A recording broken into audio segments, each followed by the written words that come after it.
शुक्लाम्बरधरम् विष्णुम् शशिवर्णम् चतुर्भुजम् प्रसन्नवदनम् ध्यायेत् सर्वविघ्नोपशान्तये व्यासम् वसिष्ठनप्तारम् शक्तेः पौत्रमकल्मषम्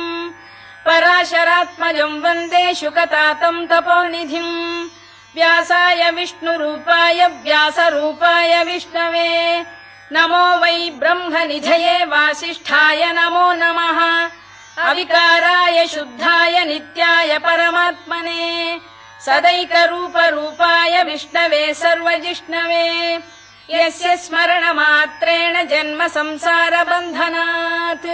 विमुच्यते नमस्तस्मै विष्णवे प्रभविष्णवे ॐ नमो विष्णवे प्रभविष्णवे श्रीवैशम्पायन उवाच श्रुत्वा धर्मानशेषेण पावनानि च सर्वशः युधिष्ठिरः शान्तः